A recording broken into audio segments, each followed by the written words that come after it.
They could all be security at the local high school to prevent mass shootings. Yeah, I don't know how that would work out. That's a slippery slope. We don't want to making the deal in high school, so do we? Making the deal? the deal? Listen, sweetheart, this is your third time showing up late for algebra. Here's what's going to happen. You could either do this or your parents find out. So, what's it going to be?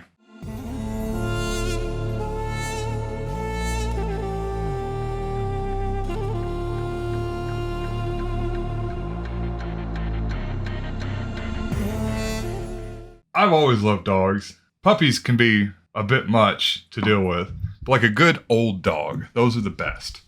You know, they're chill. You don't really have to do much with them. They kind of take care of themselves, just lay around, hang out. So we had a dog.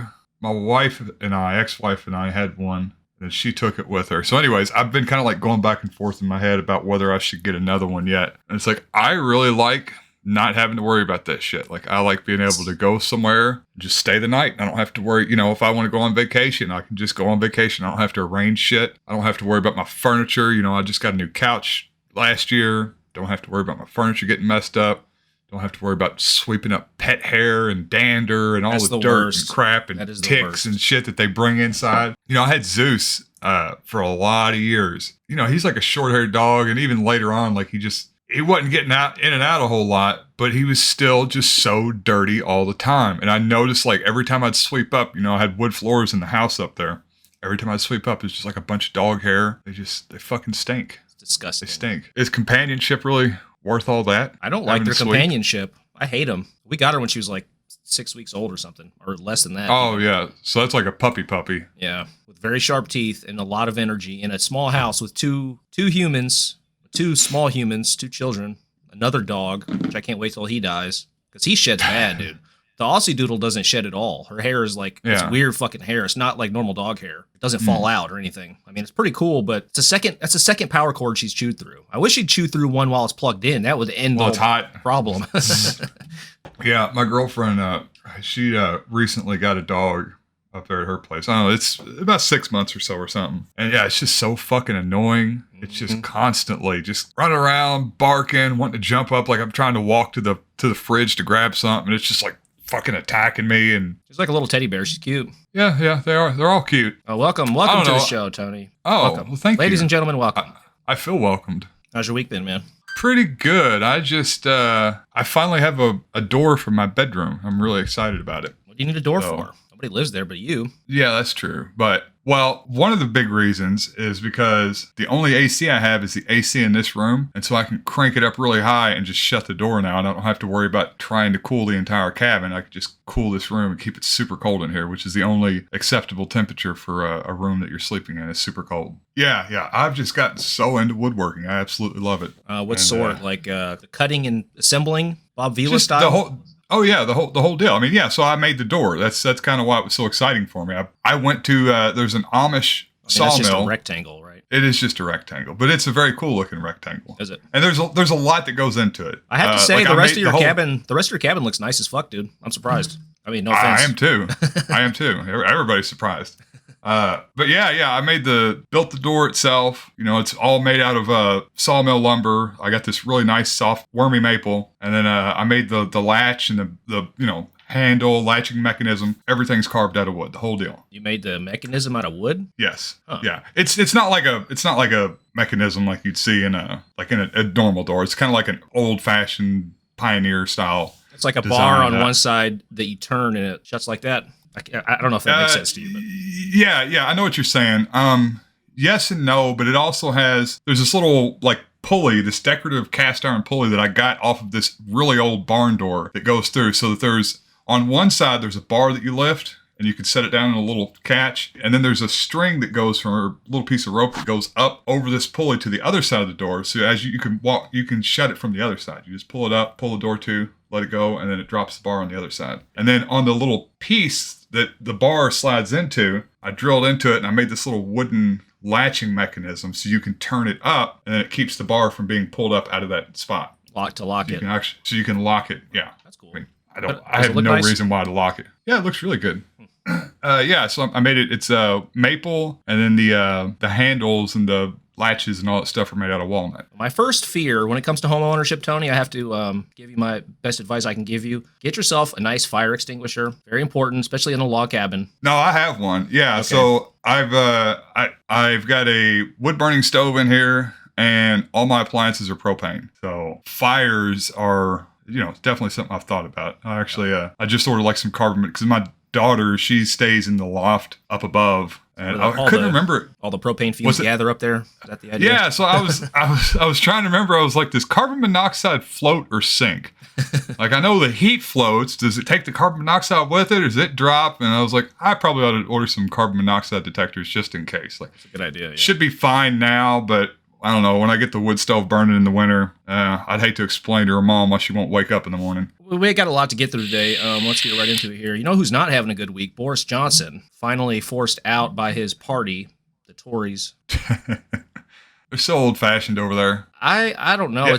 I like the fact that they have a not 90-year-old prime minister, but I dislike the fact that he's basically a younger Trump. But at least he's leaving. But he's he'll be replaced by some other fucking psycho. Yeah. I sometimes forget that there's other countries and, something like this happens. But I'd always heard Boris Johnson being referred to as kind of the British Trump, that he was, I guess, what would you say, like the image he put on of, this not being a standard politician, which of course he was a standard politician, but he tried to put that image out there, and then just being against the grain than just the kind of shitty conservatism. But he's more elite than Trump. He's like, he went to all the elite universities and all that shit. He's like, I've seen photos of him, I guess, when he went to university, and he's wearing like the tails, like the actual suit tuxedo with the long tails in the back for men, and weird British shit that doesn't occur anywhere else in the world other than there, like this super Edwardian formalism. Now, the reason he finally was forced out is because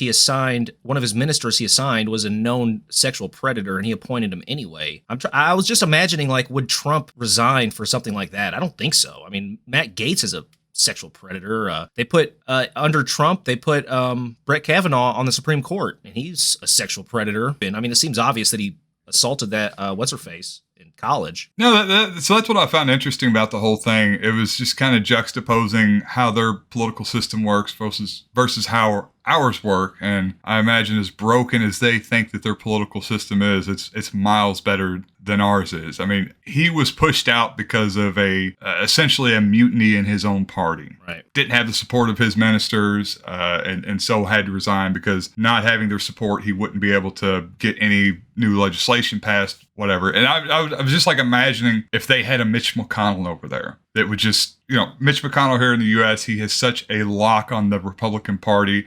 Nobody's out of step. We're all sticking together. Doesn't matter if the president tries to, like, there'll be like the most mildest inter-party criticism, but there's no, like, you don't have the mutinies and the really turning on one another that you have over there. Like, you would not have that here. I mean, I don't think Mitch McConnell would allow it. He would send like some. Mitch McConnell would have to be the driving force behind it if it were to happen. I don't think he would do it though. Because it would be disunity in the party.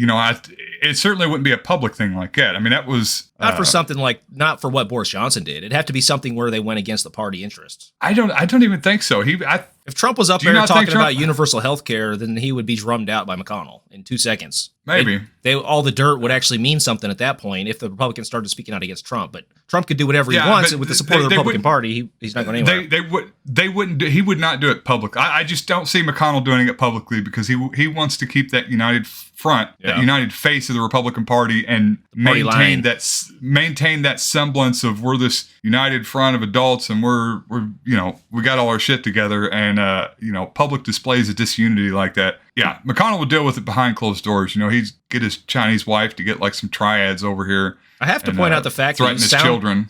I have to point out here that you sound like you're referring to like Stalinist Russia. I am.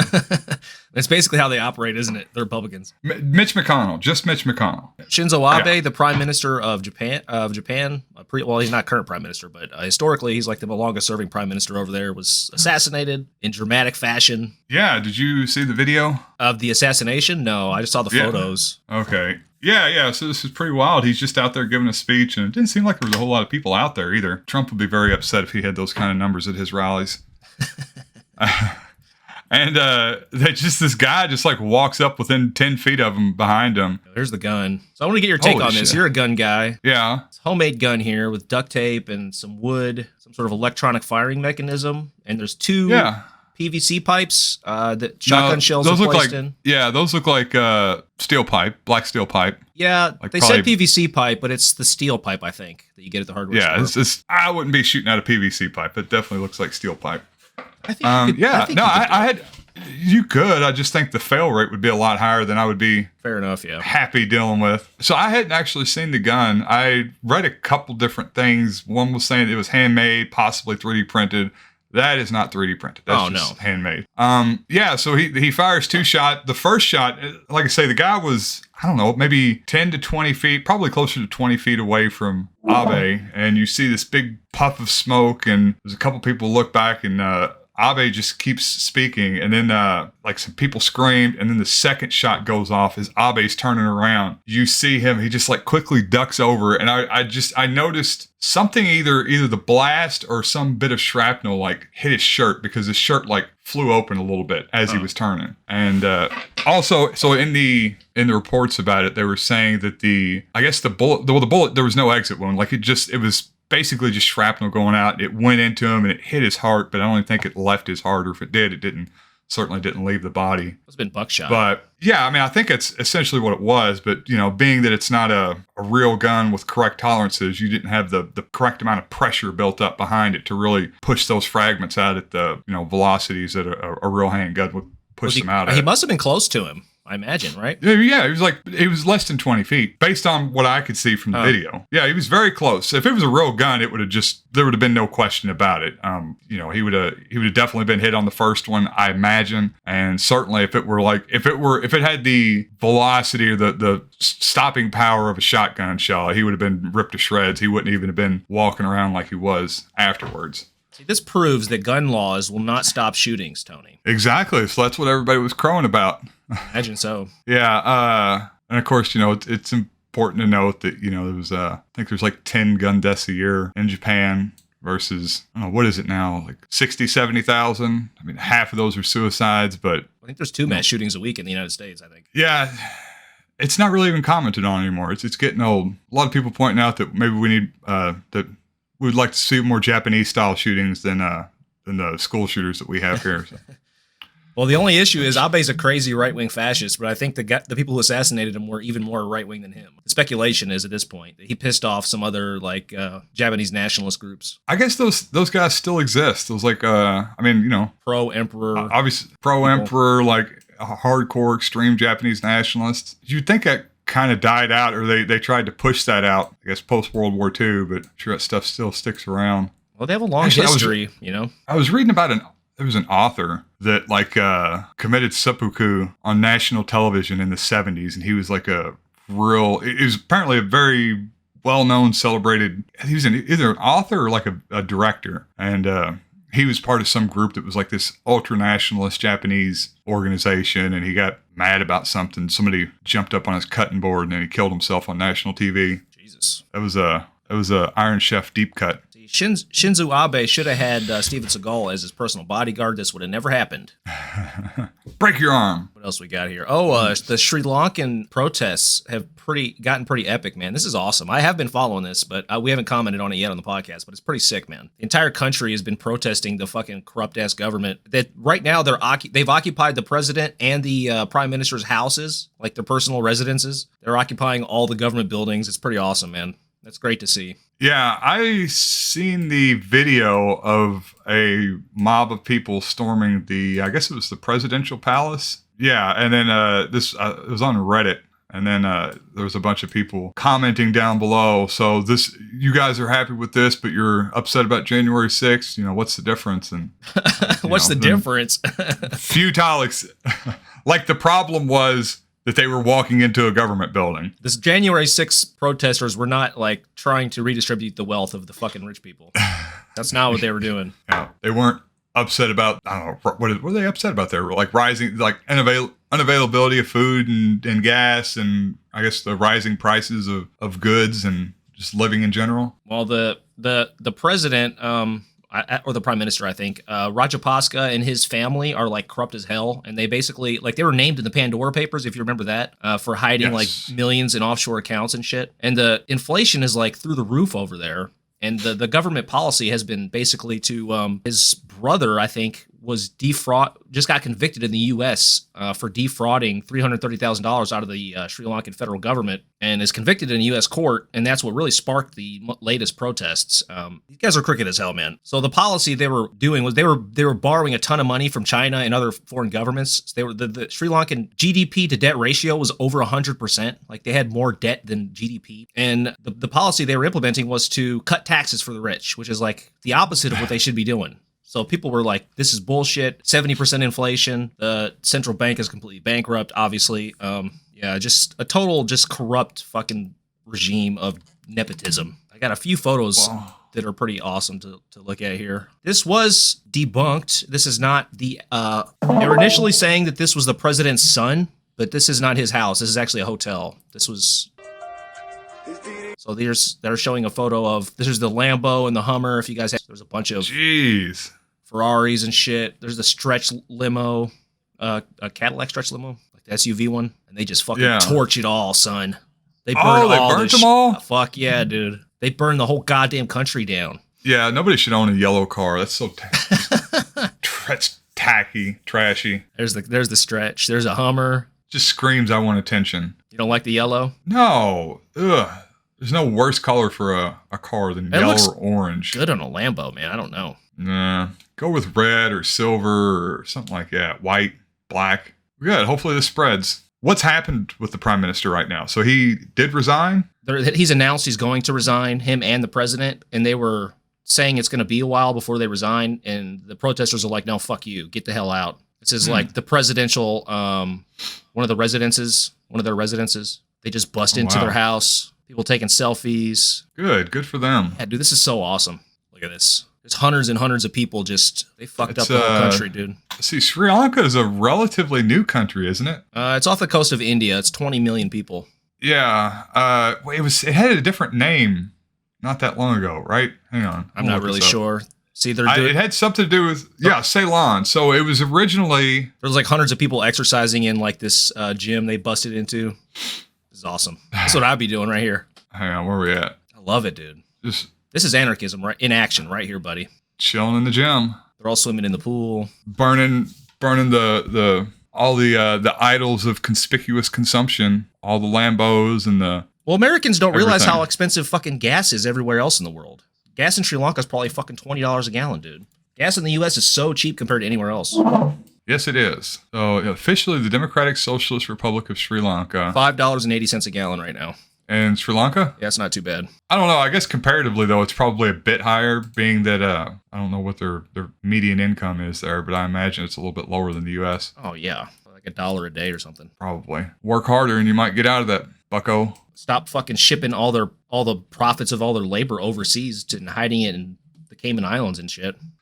So there was these 6 police officers that got caught in this... Louisville police officers, right? Louisville police officers that got caught in this scheme where they were... Basically, they were working for this private security company, and they were charging the LMPD as if they were on shift. So they would, what had happened, this was Officer Jackie Miller started a private security company, and he hired 5 of his fellow officers. They would provide security for local businesses. You pay some extra money. We'll come out there and sit in the parking lot in a cop car or, whatever they needed security for. And they were regularly doing this while they were getting paid from the taxpayers, while they were on duty. And this and of course, this is theft. This is theft from the city, theft from the taxpayers. This got found out. They had been doing this regularly it was right about a year that this scheme was going on. Officer Jackie Miller also was apparently getting cuts of their paychecks when they were doing this while they were on shift, where they would give him a little bit of the money that they were getting. It was like 10% from each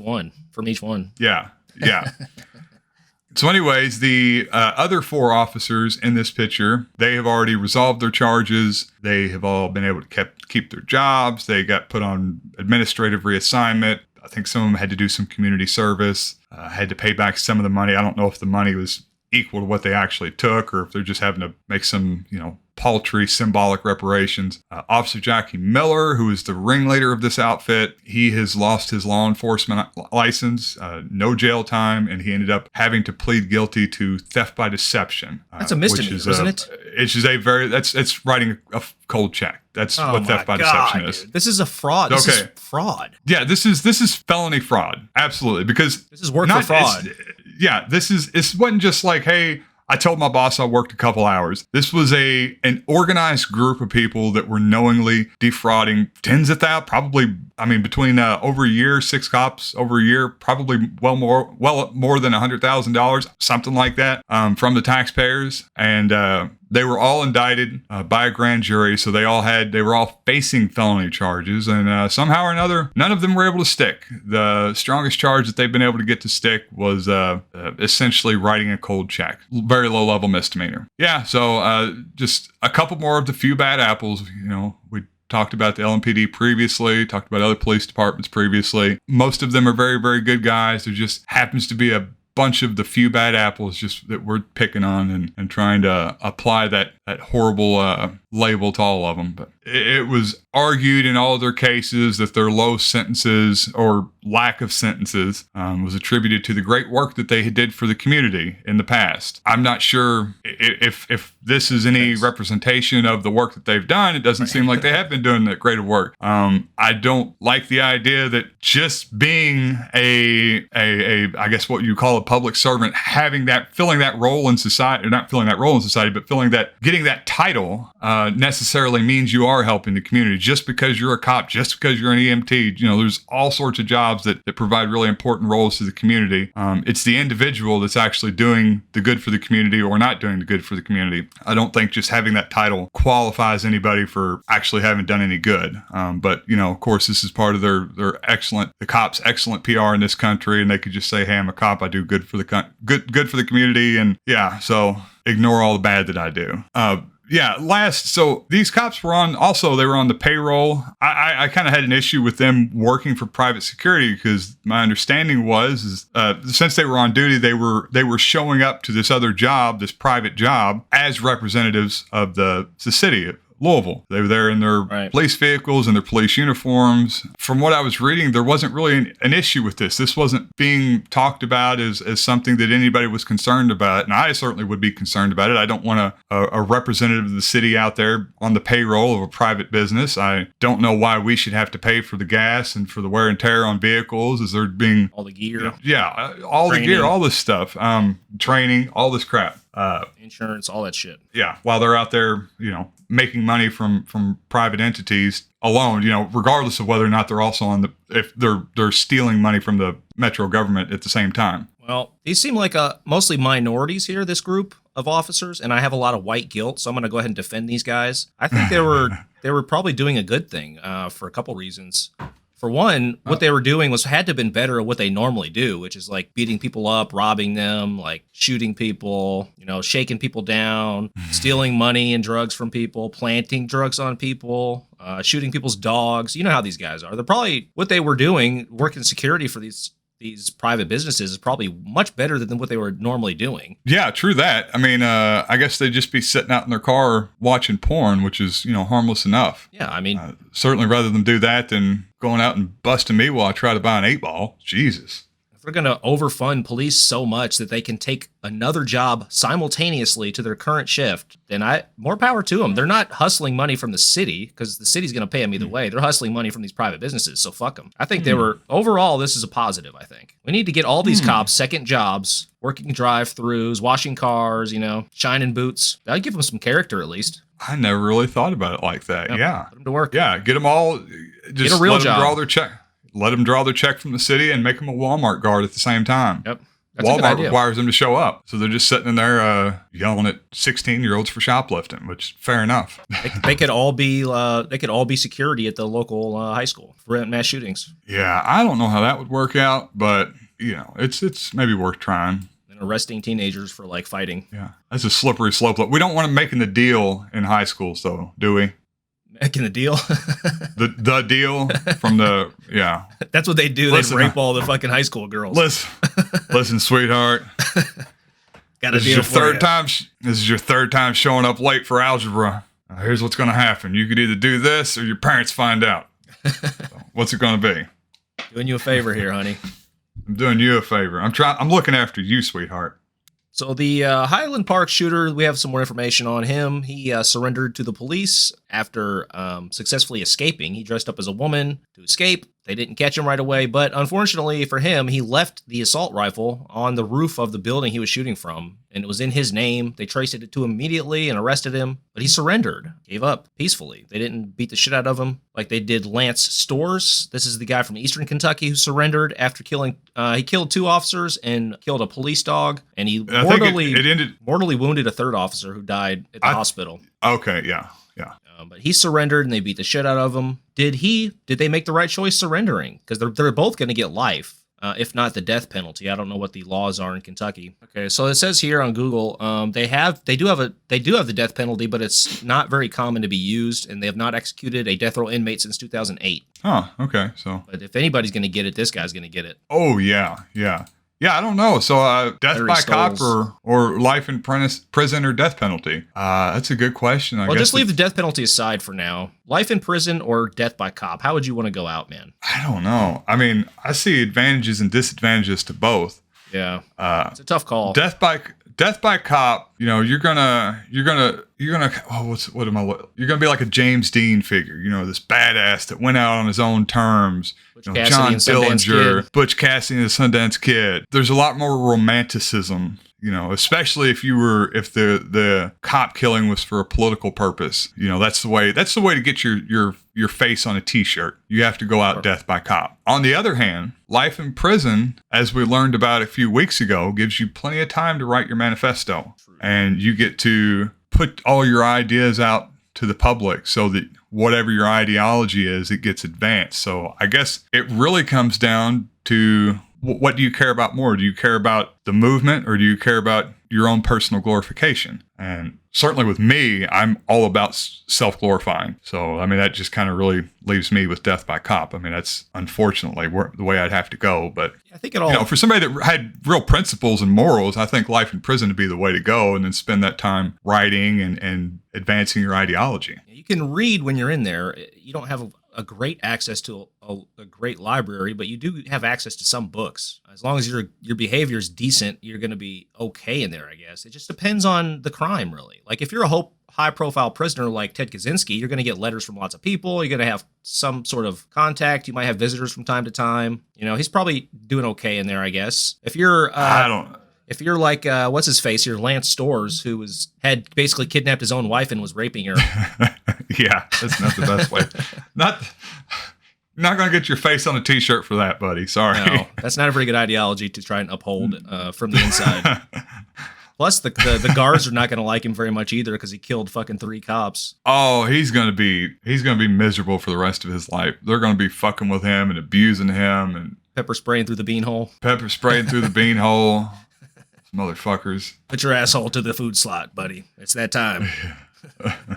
Yeah. We'll have to do something about penitentiary abuses sometime. I've been listening to this guy on YouTube, Larry Lawton, and he did 11, 12 years in a penitentiary, and yeah, he's got some amazing stories about just sickest abuse and neglect and just the horrible shit, like really fucked up things that they'll do to people that are incarcerated because they can get away with it because nobody cares. I've experienced it to a very, very mild degree, you know, just being in like a Class D facility or a county jail. I couldn't imagine if you were in like an actual penitentiary, the stuff that these fucking pigs would do to you.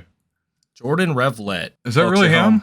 That's really him. Damn. Came in 4th in the Sexy Farmer contest. And the article's from 2019. I don't know when it's from 2019. He was one of the January 6th guys. He got arrested for his participation in the January 6th assault on the Capitol. He ain't too bad. He's got a little bit of that inbred look, but you know, not too bad. I like the cut off flannel shirt. Very classy. Very classy. The hat's kind of gay, but I drink a beer with him. I'd let him blow me while I was high on coke. I don't know. He looks kind of like you in the face. I don't know if I'd be okay with that. That's what I was saying. That's the inbred I was talking about. He's got your. We all look alike. But yeah, so he was sentenced to jail for his Jordan Revlett of Island, Kentucky. I believe that's like the far, far western, like close to Paducah, right there on the Mississippi River. Okay. But sentenced to jail for his role in January 6th. Notably, he is saying that the police were letting him in. He maintained this claim up through the trial and sentence. I don't think there was a trial, but up through the sentencing and his entire ordeal with the courts for being part of an organized assault against our democratic institutions. Revlett was given the considerable sentence of 14 days in jail. So it's good to know that we take these things seriously, and we will not allow assaults on democracy to stand. You know, we're going to punish these people, and they're going to really get it. So he was sentenced to 14 days in jail. That's federal time, so he probably won't get parole until after 12. It's important to note. He's not going to be so pretty when he gets out after a stretch like that, is he? Yeah, not at all. I mean, you know, he may end up getting to do 7 weekends. We don't know. These information hadn't come out yet. So the DOJ trial attorney, Catherine Fifield, says that Revlett continues to perpetuate the myth that the Capitol Police were allowing rioters to enter and remain in the building and has yet to retract his claim. Antifa let him in. Antifa, that's... Yeah, you wanted to talk some Jordan Peterson here. I know he's got his own show now on... Daily Wire. Yeah. He's... Getting moving up in the world. Brothers money. Getting some of that Koch brothers money, yeah. Yeah, so, yeah, he's made quite a big splash. It was about a week ago. There was another tweet storm subsequent. Well, we'll get into it. His tweets have an alarming number of likes, I have to say, for somebody like him. You know, he's an influential guy, and he's a beloved guy. And very vapid opinions. You know, see, that's the problem. And I'm gonna look. This goes out to you, JP. There's been a lot of people picking on Jordan lately, you know, calling his opinions vapid, saying he's a clown and a grifter, and that he's only doing this whole charade, as he would call it, to make money or for his own personal aggrandizement. You know, Jordan's a sensitive guy. He's a thoughtful man, and he's got so much wisdom for us all, so much love and thoughtful insights. If we would only put aside our personal biases and listen to them. And, you know, I haven't told you this yet, but I actually got to sit down with an interview with Dr. Peterson recently. And I'm going to share. I got a little, it was supposed to be an interview. It turned into something else, but it really made me think, you know, it was painful and enlightening and revealing. And, it's like a really hard acid trip, you know? Like a really, really hard acid trip. It's painful, but you learn a lot. Yeah, as any good self-enlightening experience is. You doing okay, buddy? No, they don't get encouragement. And people need so little encouragement. It's just unbelievable. There can be no motivation to reduce suffering and therefore no respite because it's too terrifying a reality to fully believe. I don't even know what would happen to you if you fully believed it. So if we're willing to have that happen continually, up yours, woke moralists. We'll see who cancels who. You got friends. All right. So, all right. I hope we all learned something from that. Anyways, that's what me and my daughter did today. Where are those sound bites from? Is that a deep fake? No, those are all real. I downloaded a bunch of clips like best of Jordan Peterson's. Just went through it and cut it all out. And I haven't heard all those. Anyways, the bottomless well of content, Jordan Peterson. It was a struggle to pick the ones. It is, isn't it? You know, to go in there. He had a lot of good ones. We feed on information, just like food. His old stuff is gold. Yeah. A few days ago, I penned an irritated tweet in response to one of the latest happenings on the increasingly heated culture war front. In response to the decision of an actor named Ellen Elliott Page. So difficult. I am employing this awkward and impossible naming style because it is now apparently mandatory and am probably doing it wrong nonetheless, as you're doing it wrong is the whole point of what has been made mandatory. But also, I'm trying to make a point. I've essentially been banned from Twitter. He hasn't been banned from Twitter. I say banned. Because it sounds more dramatic. I have been suspended, But the suspension will not be lifted unless I delete the hateful tweet in question, and I would rather die than do that. And hopefully it will not come to that, although who the hell knows in these increasingly strange days. Who the hell knows? He might end up dying. That I said, They may kill him. The woke Twitterati I may doubt come he to would his. put his life on the line before he would take the tweet back. I mean, that seems a little extreme. He couldn't even go through the pain of benzo withdrawal. Of course, he's not going to put his life on the line for something. Yeah, he had to go to Russia and get put in a coma. Too. He got put in a fucking coma.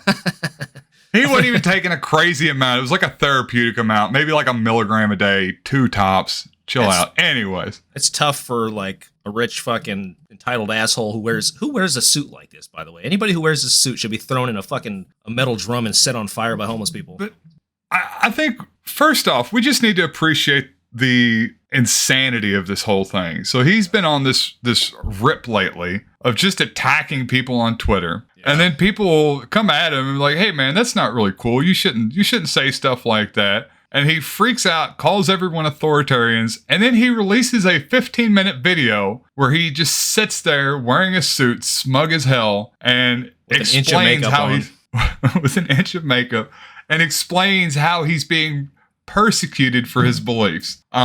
Jordan Peterson, he has a Jesus Christ-sized persecution complex.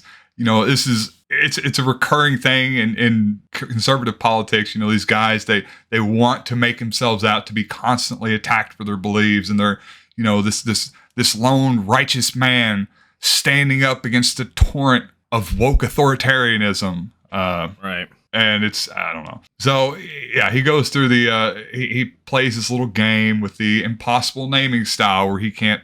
Obviously, he's heard the name Elliot and Ellen Page, probably more than Elliot Page has heard his name. Jordan's heard it more in the past probably few days, and Elliot has heard it. I guess it is impossible because I'm having problems right now doing it. I can't help but Deadnaming. It's so hard. It is difficult. But if you're sitting there and you're, it shouldn't be. He's putting on, making it seem a lot more irritating and onerous than it is. And of course, he's acting like this is being enforced. And you know, nobody's enforcing it. This is he got in trouble on Twitter. He got a 12-hour suspension on Twitter. That was the culmination of the woke mob, what they did to him. This is, you know, exactly what Solzhenitsyn was talking about. Oh yeah. 12-hour suspensions on Twitter.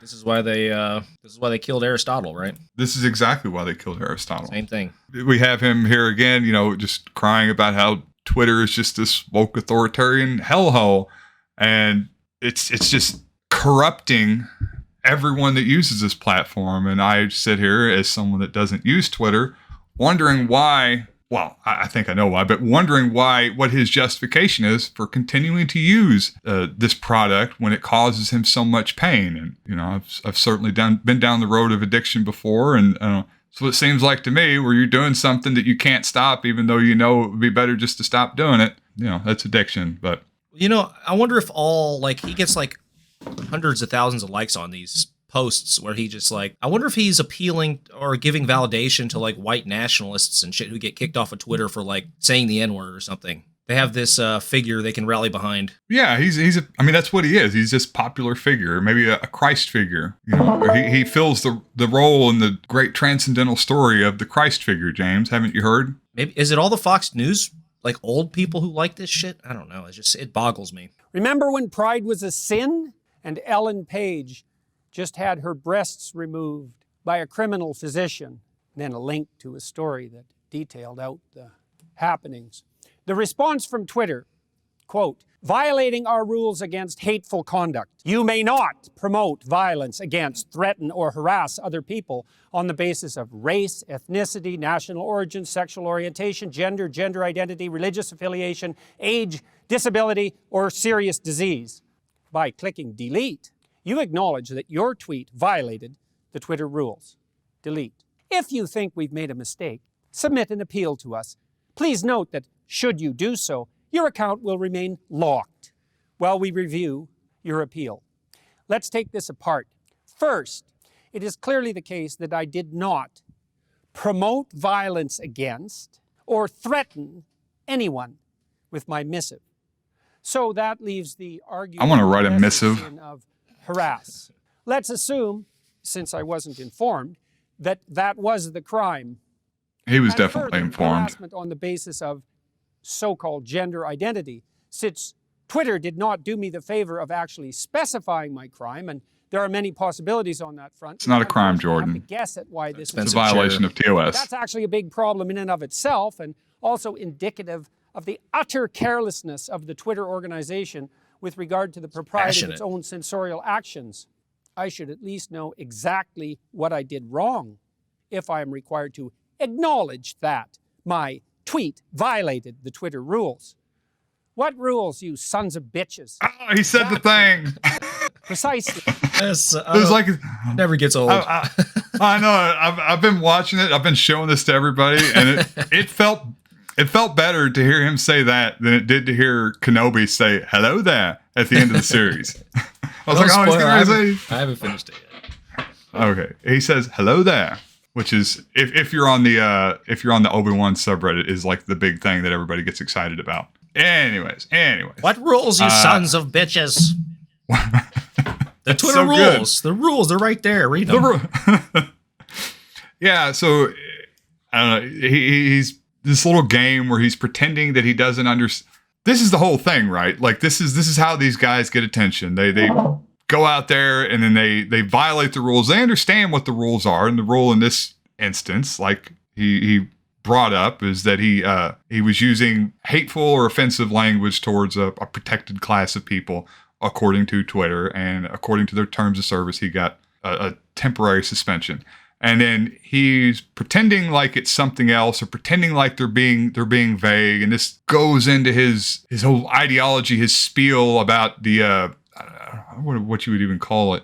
He's trying to make this connection with the Stalinist purges of Russia, where you didn't have to be told what you did wrong. You just had to be in the bad graces of the authority figures, and then they were going to come for you. And it didn't matter if you were guilty or not guilty. It didn't matter if you actually broke a rule or broke a law that was written down or not. They were going to come, they were going to drag you out of the house, and just for being opposed to the predominant ideology, that was your only crime, and there need not be any other crime. And he's trying to kind of live out this fantasy through getting in trouble on Twitter. We just had to delete the tweet. That's all. James, he would rather die than do that. No, he wouldn't. Kidding me? He's a pussy, dude. He's a shitty college professor. Kidding me? Somebody should just go and give him I bet if you gave him a really bad Indian burn, he would delete the tweet. Like, Jordan, delete it. Sons of bitches. Sorry, you sons of bitches. What's so funny about it is I haven't heard that phrase since my grandfather passed. That's how people used to talk like in the Great Depression and shit.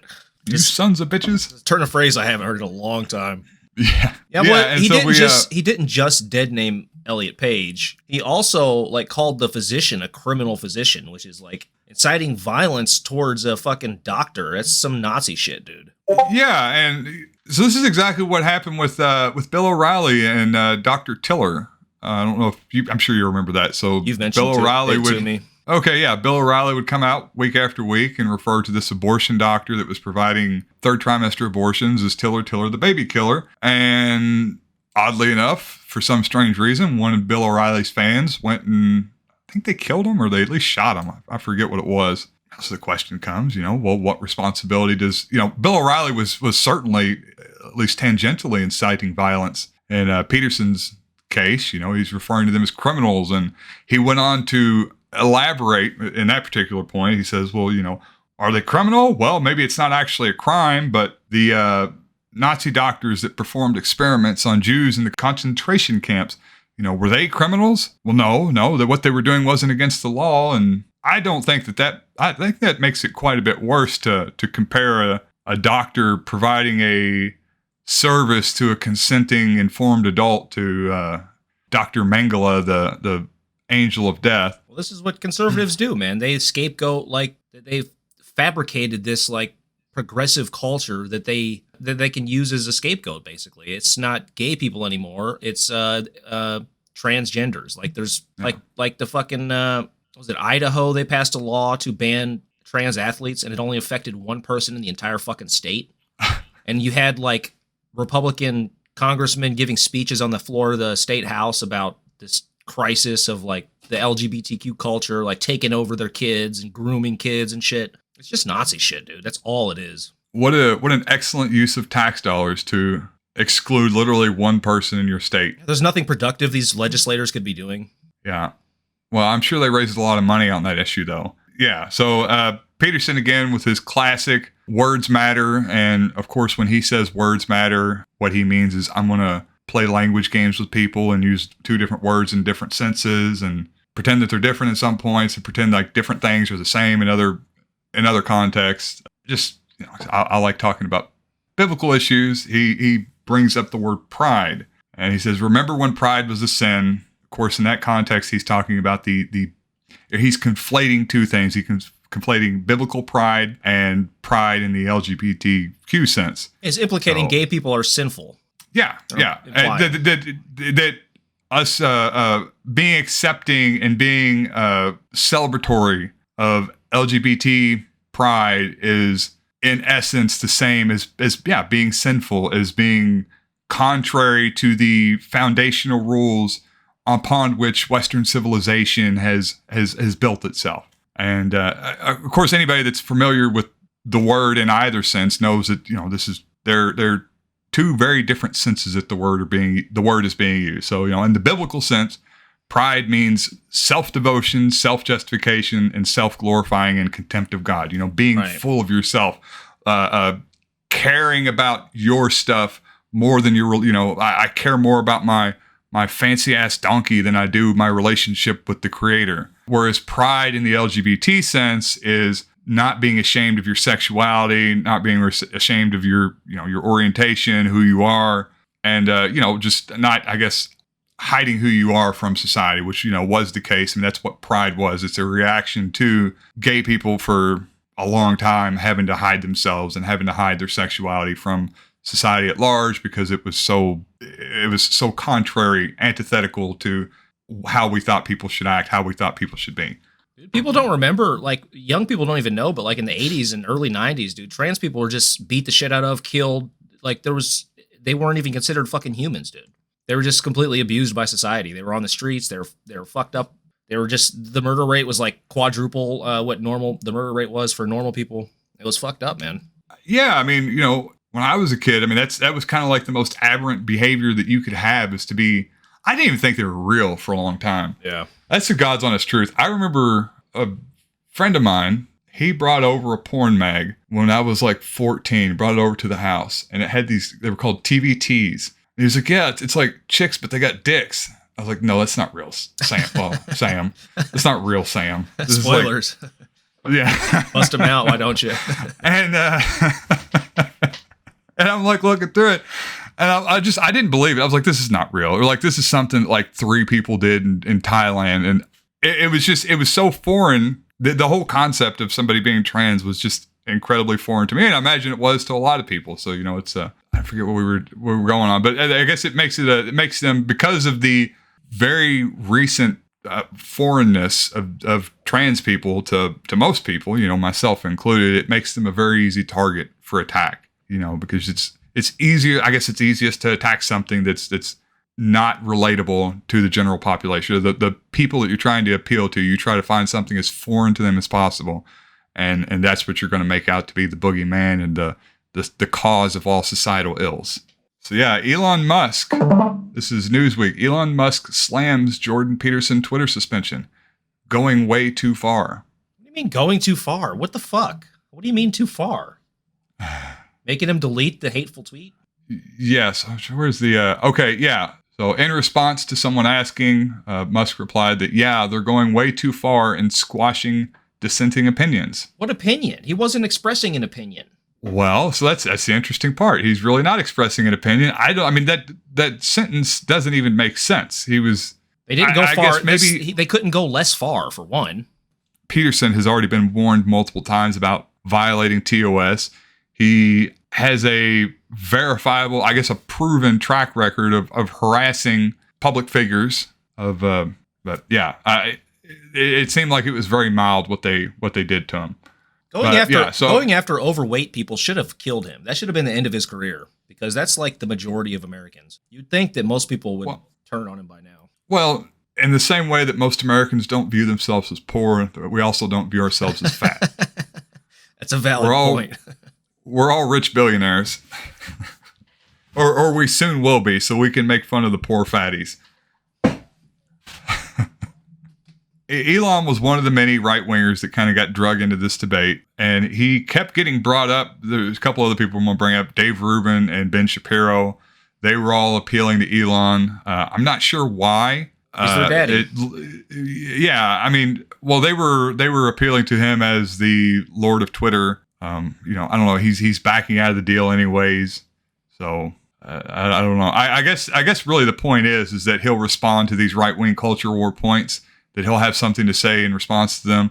And he's just got a lot of followers on Twitter. So I guess that's really what it all comes down to, from their perspective at least. But yeah, let's turn Twitter into fucking 4chan. That's a great idea. There's nothing special about Twitter. If they fuck up Twitter, people will go somewhere else. There's a million of these fucking things. They're all the same. Yeah, I don't know. I hope they do. They just break apart and everyone, I don't know. Would it be, is it better to have one big platform for everybody to talk on, or just splinter it into 1,000 little platforms for each individual group? Here's the anarcho-primitivists, and here's the democratic socialists, and here's the Marxists, and here's the neocons. Would it be better to have it like that, or just one large platform? I think it's better to have multiple platforms with different rules that can compete with each other. It seems like there's no way to really make everybody happy by regulating it, by just having one platform and regulating it. They're going to piss off somebody. They need a platform for hateful assholes too. Well, as we established last week, I'm an accelerationist, and I feel like the best way to accelerate us into civil war, the much, much needed civil war, is to keep Twitter alive and well and as dysfunctional as it's ever been. It's causing as much strife and discord in society as it is right now. I think this is the quickest way we rip the Band-Aid off. Yeah. Towards the revolution.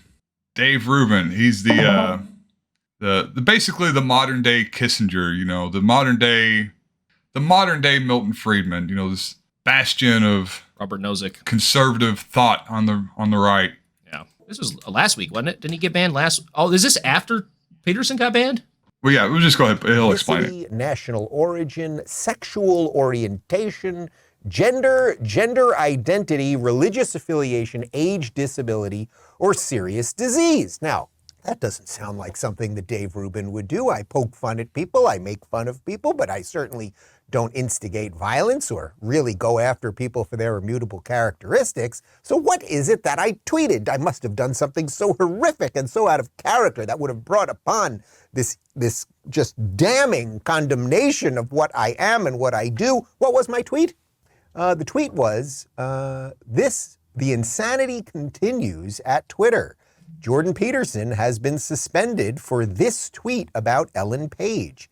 He just told me he will never delete the tweet paging Elon Musk. And what I did there was screenshot Jordan Peterson's and Elon Musk about Ellen Page. Now, Ellen Page was an actress who I suppose is now an actor named Elliot Page. You may remember, I don't know of any work that Elliot Page has done. Okay, that's good. What a fucking Uncle Tom. Yeah, not to be outdone, ladies and gentlemen, the philosophical stylings of Dave Rubin. So he saw, this was right after Peterson got banned. What an asshole. Rubin got really upset because there was a lot of attention going around and he wasn't getting any of it. Right. And of course, he plays the same game, has to appeal to Daddy Elon. He adds Elon Musk in the fucking tweet. he adds Elon Musk in every single tweet. That's his whole. And Elon's got a lot of Twitter followers, so you want to get your name out there. That's the best way to do it. Get Elon to retweet something you said. Hey Elon, I'll take a massage. I'll massage you, buddy. I don't need a horse. I'll do it for free. Yeah, Rubin, of course, playing the same game. He doesn't know why he got suspended. Doesn't know what the issue was. Oh yeah. Well, if you paid attention to what your second daddy Peterson got suspended for, then you would know. Of course, he retweeted the same tweet that got Peterson suspended, and then added a little bit of sprinkles on top with his dead naming and the whole thing. And he dead names Elliot Page in the tweet and then adds Elon Musk, and then doesn't pretends like he doesn't know why he got the suspension and shared the screenshot of Jordan Peterson. So obviously these guys know what the issue is. They're all just junkies. They're all addicts. It's not the attention. I think it's just the fame, the notoriety. They just get too much. It's content money, for one. Maybe content. Yeah. They can delete the tweet whenever they want and get their accounts back for two. For three, these tweets they don't make money off of Twitter, really. If they were making money off of it, they wouldn't be doing this shit. No fucking way, dude. You say they're not making money off Twitter? No. Well, I mean, I guess advertising. I mean, that's the reason they're using Twitter, right? To get their names out there, to share info. I mean, I guess they're not getting a direct check, but yeah, but Twitter's not like a conservative hotbed the way like Facebook is. I don't know. They have reach on there, but if they're not getting like advertising dollars like they are on YouTube. Yeah, definitely not getting. I think I've always assumed that that's what the point of it was, is to get to reach people, to make Reddit headlines and make headlines elsewhere by having interesting encounters with other people that actually have wide audiences. If you can get Elon Musk or Donald Trump or somebody like that to retweet you, then it's going to get talked about in other circles, whether it be Facebook or Reddit or 4chan or whatever. Dave Rubin basically said, well, this isn't a very harsh punishment. I can deal with this, and it's worth it for the attention I'll get off of it. So let me go ahead and dead name Elliot Page also. Yes. Basically. 1,000%, yes. It just proves that the punishment's not harsh enough, obviously. If these guys are going to keep fucking doing this shit. I mean, I don't care at the end of the day. It's not that big of a deal, but it's just, these guys are fucking idiots. It's fun, though. Yeah. It's fun. Yeah, and also, so incidentally, Peterson does this right as he, speaking of getting the attention for whatever the thing is that you are making money off of, he does this right at the time that he's getting ready to sign up with Daily Wire and start his own show there. So he makes a big fuss, all that crap, gets his name back out there in the public consciousness a little bit more so that we get them subscriptions up at Daily Wire. Yeah, they're really developing a trans-bashing industrial complex over there at the Daily Wire, man. Oh, buddy, it's free money. It's just they're just handing out cash. Fucking hate trans people, I guess. I was reading up about something having to do with this. It was one of the articles that I found about this whole Peterson, Shapiro, whatever thing. And it was an article on Fox News. And I took a screenshot of the page because all the advertisements at the top were like T-shirts and hats for grandpas. And I thought it was so funny because it was obviously like stuff that you would buy your grandpa, your 70-year-old grandpa. Yeah. They stop letting him vote after a certain age. They should. They really should. You can't run for office and you can't vote for people running for office after 72. Is a woman who changed her name to Elliot Page and then got a bunch of surgeries to make her look more like a man. Jordan noted this, and he was banned from Twitter for that. Then Dave Rubin, we now have like a daisy chain of bannings. Dave Rubin then noted that Jordan Peterson had been banned. He tweeted, quote, "The insanity continues at Twitter. Jordan Peterson has been suspended for this tweet about Ellen Page. He just told me he will, quote, never delete the tweet, paging Elon Musk." So he was suspended on Twitter for this. And so for mentioning that Jordan tweeted about Ellen Page, which Jordan did, he was banned because you're not allowed to. It's like Voldemort. You're never allowed to say Ellen Page. If you say Ellen Page, Voldemort will show up on your doorstep. Whereas transgender ideology violates all science, biology. It violates the basic norms of logic. And apparently it violates physics. You're supposed to be able to go back in time now and erase the fact that Ellen Page ever existed. Oh, Ben Shapiro appealing to science to prove his point here. You fucking kidding me, dude? This guy is he's wearing a yarmulke. He's such a shyster, dude. He definitely is. So I wanted to bring all these up. These are all very on message. They're using the same talking points. They're using the same little debate tactics of pretending like they don't know what's going on, pretending like they're being attacked because of their ideology and not because of a terms of service violation. They use these little games with language, and it's amazing how orchestrated this all seems. All these guys are just incredibly on message, on the point, and they're all echoing one another's whatever the issue of the day is, and this is kind of all across the right wing, just the whole right wing online space. So I was really curious what your thoughts were about, is it orchestrated, or are they all just individual attention seekers, jumping on whatever happens to be getting clicks that day to try to siphon off some clicks of their own. So are they socialists in the marketplace of ideas, or are they laissez-faire in the marketplace of ideas? They working together, or are they each working for the benefit of themselves? Well, normally Shapiro leads the way on these things. And there's reasons for that I'll speak up on in a second. Jordan Peterson's just a buffoon. He just buffooned his way into a Twitter ban and used it for publicity. He didn't orchestrate this at all. He even says he just got lucky with the timing as far as being suspended right when his Daily Wire contract started. But this is a huge company, dude. Daily Wire is enormous, and they have hired fucking writers who come up with this shit to trick old people into believing nonsense. That's what they do, man. It's not like Shapiro's coming up with all this. I'm sure he writes some of it, but most of these like talking points are manufactured in the fucking think tanks. They pull them out of books written by conservative authors. They're pundits, and they have writers that work for them, man. Yeah, I mean, this is like the old I assume Fox News still does this, but the Fox News model where you would have they had political consultants on staff that would come up with talking points for the day, come up with specific language to use in those talking points, and it would get handed out to all the different the pundits and reporters on their network, and they would all get they were all really good at getting on message, staying on message, and getting a point across in a very specific way that was very engineered to appeal to their audience. And some of them, it's becoming more and more apparent that that's happening elsewhere. Now, I don't necessarily buy the whole Peterson, this wasn't deliberate thing. He knew that tweet would most likely cause some controversy, most likely get a ban. He's not stupid. He knows what he's doing with that crap. And certainly he made it a point to make a 15-minute video where he wears a really nice suit and sits down and comes up with some awesome catchphrases. That's deliberate. It's oh yeah, it's all orchestrated. It's like he rehearsed that for days. Yeah. This was all planned out. They know what they were doing. All these guys were ready. They had Elon Musk ready. He seems to be a part of that. Well, I guess he's going to benefit financially. When the Republicans can benefit through their culture war. So I'm assuming that's why he's on board.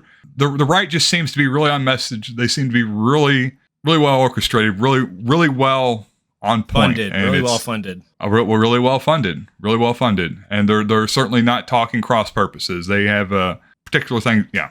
They're all very concerned with trans people for some strange reason. 0.1% of the population is a big issue for them. Some of the scariest stuff is like what Charlie Kirk's doing with the Young America's Foundation, like sending operatives into colleges to like convert young people, like some Hitler Youth shit. That's kind of the more insidious stuff that bothers me. But yeah, Ben Shapiro's a goddamn fucking monster. Oh yeah, for sure. Yeah. They all are. He's effective. Some of these guys aren't effective. I don't think Jordan Peterson seems particularly effective because he can't really debate people because he's not smart enough on any of these issues. Like he knows psychology and that's pretty much it. Ben Shapiro, actually, you can tell he spends time rehearsing these talking points in argument trees and shit. Yeah, well, I mean, he's a lawyer. I mean, that's his whole thing, right? Well, he's not a lawyer. He went to law school, but he went to law. Sorry, yeah, he went to law school, so he does have that training. I don't know. I think Peterson's pretty good too for his crowd. Maybe someone like you or me, we don't see the appeal of what Peterson's doing, but certainly he does have an appeal with people that are susceptible to a different sort of argumentation than would appeal to someone like you or myself. He's very photogenic and he does good videos. Like the video, I mean, they're entertaining to watch. The issue with all this, of course, was deadnaming. All right, this is a per Twitter policy. In their terms of service, the new policy specifies that this includes targeted misgendering or deadnaming of transgender individuals, i.e. deliberately referring to a transgender person with the wrong pronouns or using their pre-transition name. This is the rule that they were violating.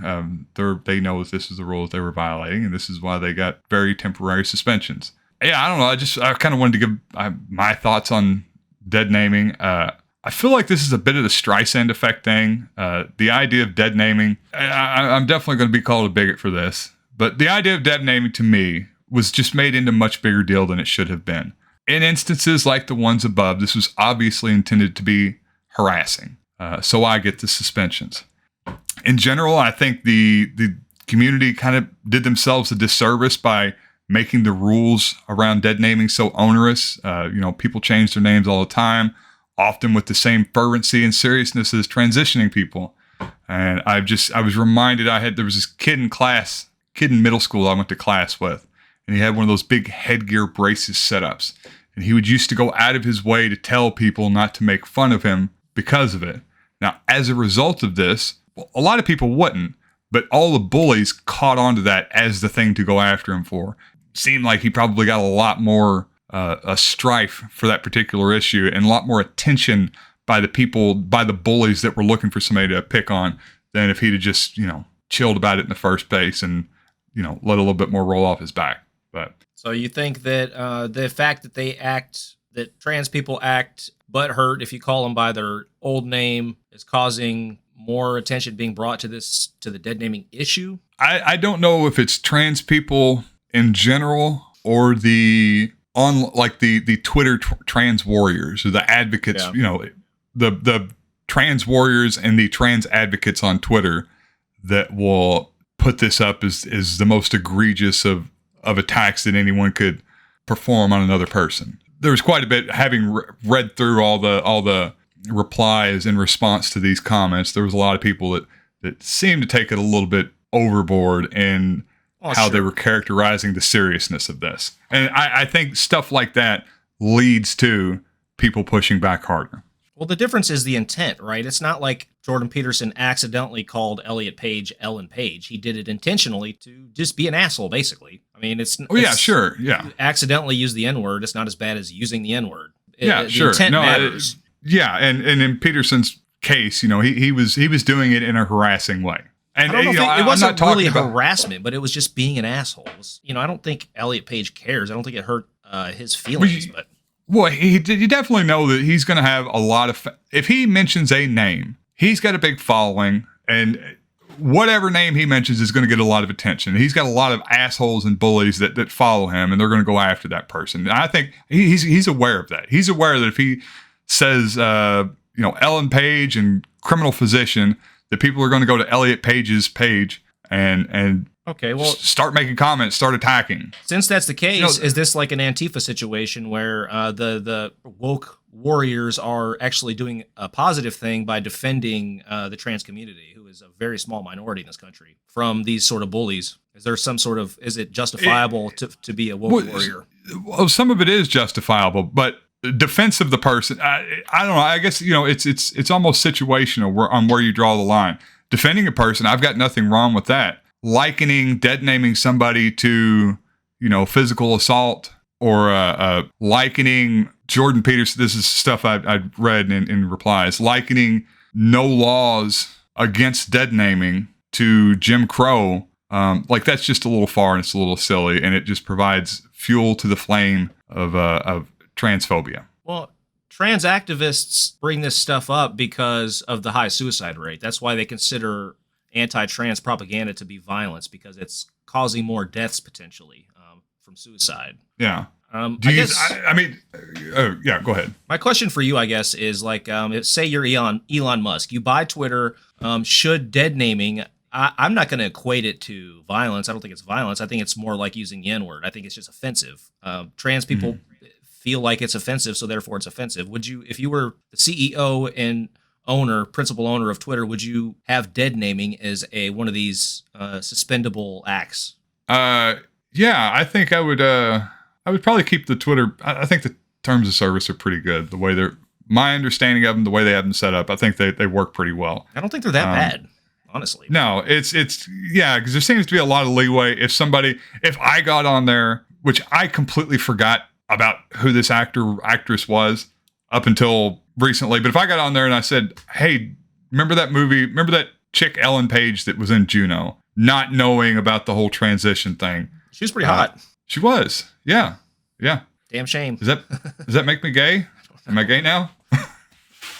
I think there's a lot more leeway, for somebody not intentionally trying to harass somebody. But anyway, so I get back to your question. I get distracted by myself. If I would keep the rules probably just exactly how they are. Because if I am running Twitter, then I am rich, and I don't want discord in society. I want to have things flow as smoothly as possible. And as much problems as the Twitter TOS does cause, and of course this is what I wanted to talk about tonight because I'm a celebrity humper, I guess. I love following this shit.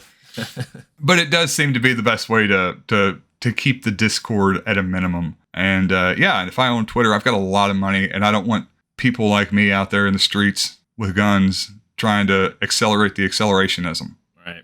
I don't think people understand what an unmoderated forum is like. Like this, the terms of service. This is basically just moderation, right? You have moderation everywhere. Like every platform has moderation. If it doesn't, it just devolves into fucking 4chan Nazi bullshit. It just completely devolves into the scummiest people in society being the loudest voices. It's a shit show.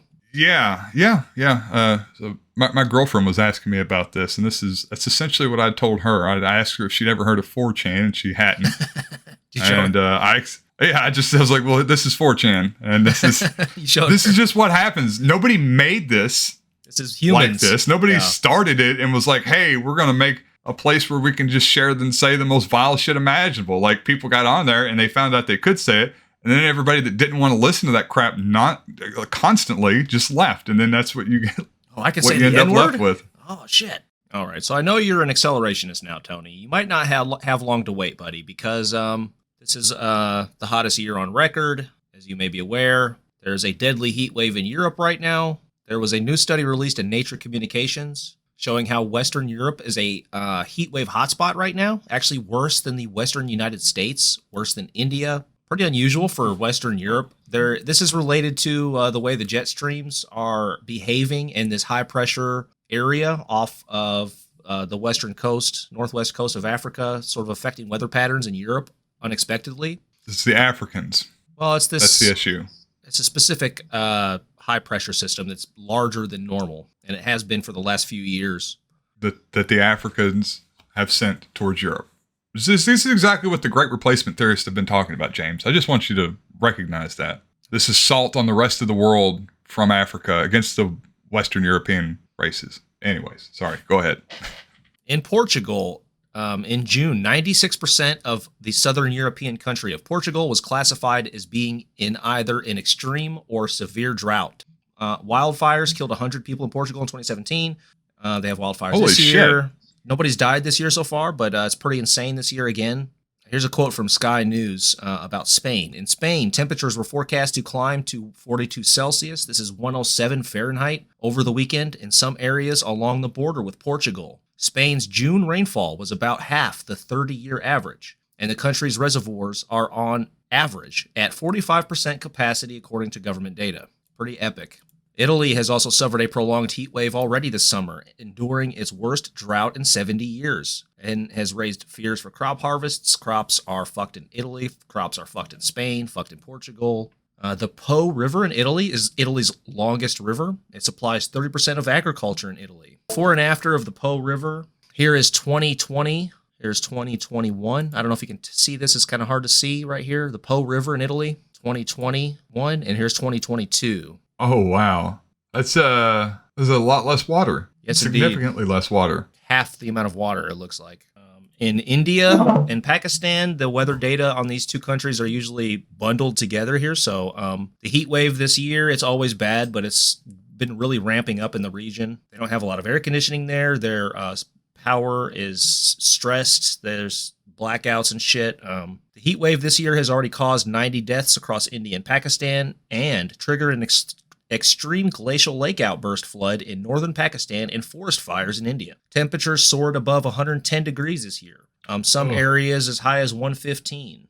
They have a lot of outdoor laborers there, obviously, which is why there's so many hospitalizations and deaths. Japan, quoting from the Times on this. In Tokyo on Saturday, temperatures exceeded 95 degrees for the 8th straight day, a streak the capital has seen only once before since 1875 when records began. Scorching heat has descended on cities across Japan like Isesaka in Gunma Prefecture, which passed the 104-degree mark on Friday, nearly breaking a record set only 2 years ago. Unusual for Japan, but the heat wave is hitting them also. Moving into the United States here. Here's a New York Times piece on this. I believe this is a quote from the Times. If the Great Salt talking about Salt Lake City here, and the Salt Lake in particular, the Great Salt Lake. If the Great Salt Lake, which has already shrunk by 2/3, continues to dry up, here's what's in store. The lake's flies and brine shrimp would die off. Scientists warn it could start as soon as this summer, threatening the 10 million migratory birds that stop at the lake annually to feed on the tiny creatures. Ski conditions at the resorts above Salt Lake City, a vital source of revenue,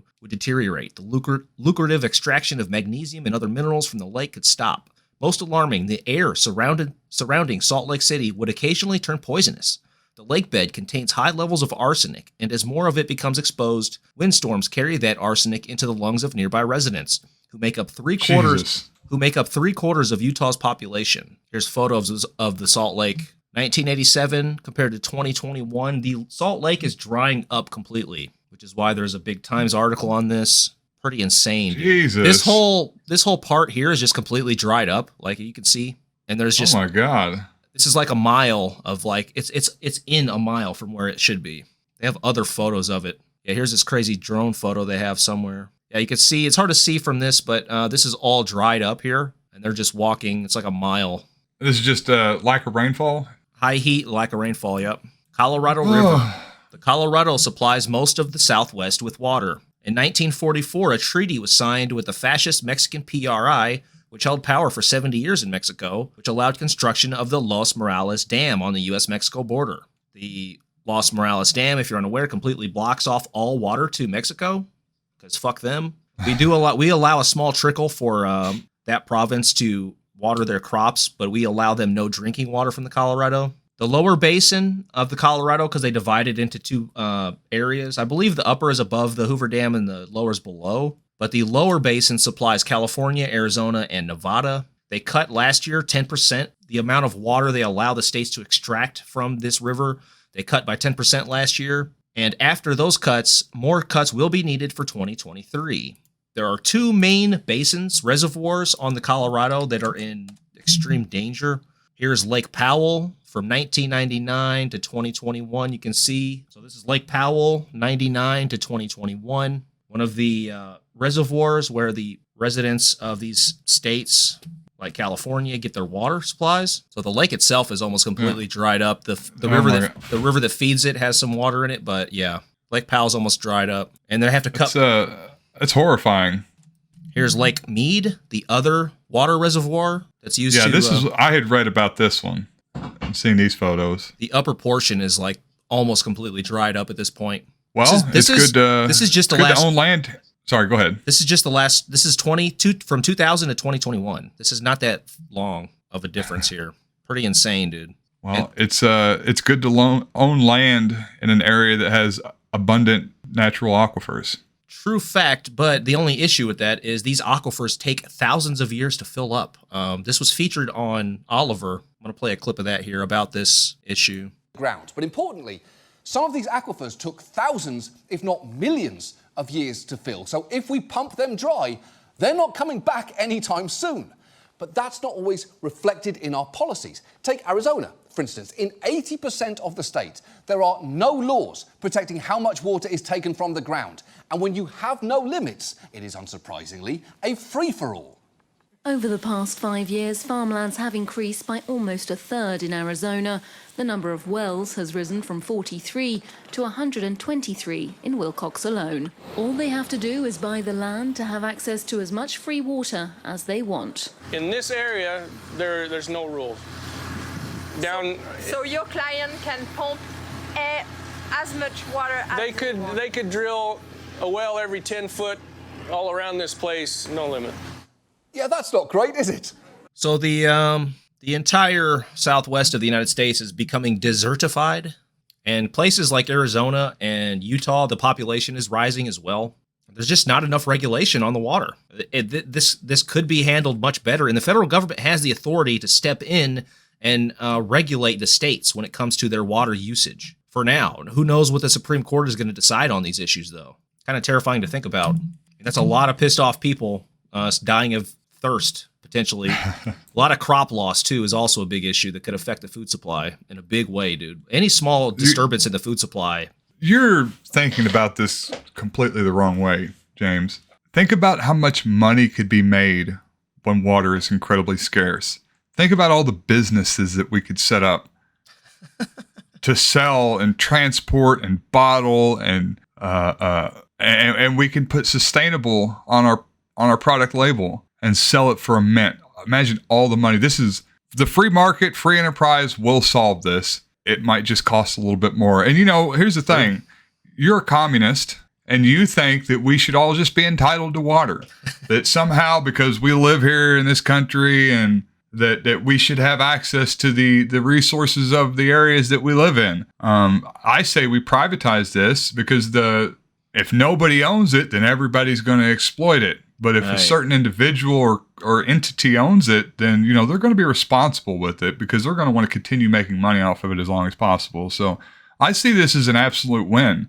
I say dry them all up and let the responsible adults, the corporate CEOs, the hedge fund managers, let them be in control of the most important resource on earth. And, society will flourish. I have no doubt.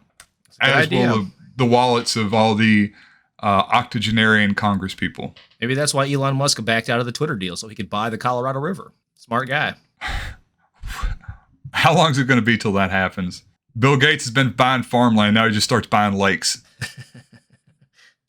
There's one more. I shall buy Lake Michigan. Did you see this on the news? No, I did not see this. The green skies. So there was this huge storm over North Dakota or over South Dakota last week, and the skies turned fucking green as the storm was rolling in, dude. Epic, dude. I thought this. Okay, so when you originally started this, I thought that was underwater. No, this was the sky in South Dakota. Oh, huh.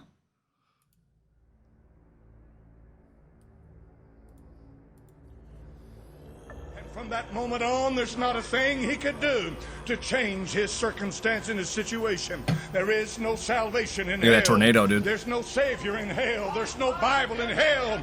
There's no blood in hell. There's no altars in hell. There's no forgiveness in hell. Whatever goes to hell stays in hell. It's permanent. It's settled. It's settled. It's over with. Locals were surprised by the unusual green sky. When you die without God, you'll go to hell. 80-mile-an-hour winds. Hell is a place, therefore, that awaits you at the end of your life. It's waiting. It's a place that, my friend, has plenty of patience. It doesn't matter if you live 100 years. Is South Dakota, are they in the tornado belt? Bother hell one bit. I think yes, I believe so. Okay. Patience, for it knows I've seen green skies here. Not that green, but green, definitely. When we have like really tornadic weather. I know it's not a word, but tornado weather. It happens, but it's supposed to be very rare. Yeah. Well, I know my mom told me the 72 tornado that destroyed Brandenburg. Yeah. So the sky was just green as could be. That's why he died at the cross at Calvary. He didn't die to make you rich. He didn't die because of who you are. He didn't die to create this hellhole you know about. He died to keep you out of hell. That's why he went to the cross. That's why it's so horrible. That's why it took the precious blood of the Lord Jesus Christ. That's why the Bible said God made him to be sin for us who knew no sin. That's why Calvary was so horrendous. This is Reverend Charles Lawson, by the way. He's great. There's only one name on the face of this earth that can keep you out of hell. It's not Baptist. It's not Methodist. It's not Presbyterian. It's not Catholic. It's not Jew. There's just one name that can keep you out of hell, and it's the name of Jesus. Damn, I'm feeling it. Feel the spirit. It has no punch to it. It doesn't grab the soul and the spirit. And that, my friend, was born in hell itself. Satan created that. You become so familiar with the word that it's just part of the average language of people who walk to and fro on the street. But hell has still. I love how he spits out the word Jew. Nothing has stopped it. Jew. It's not Jew. That Bible says in Hebrews chapter number 12 and verse 29, our God is a consuming fire. There's holiness about God.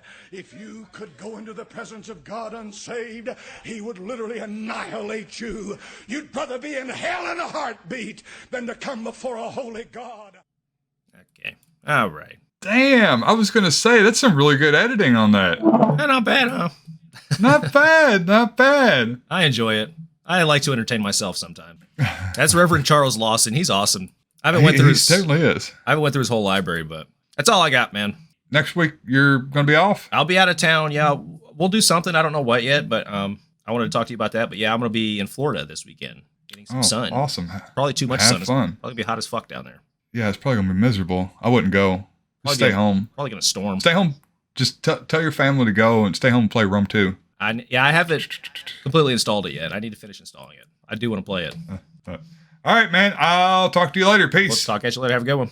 Yep, you too. Later, man.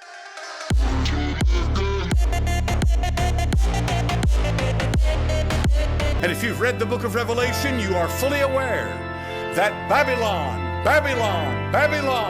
is connected with the Antichrist.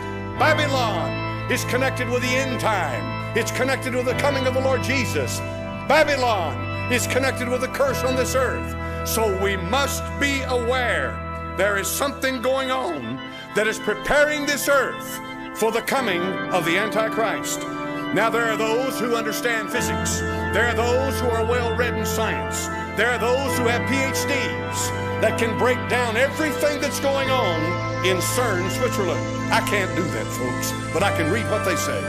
And that's what I'm going to give you now. I'm going to give you for just a moment what they are observing about CERN, Switzerland, and the potential of what's happening there. Now they get you. They're under the goddamn ground.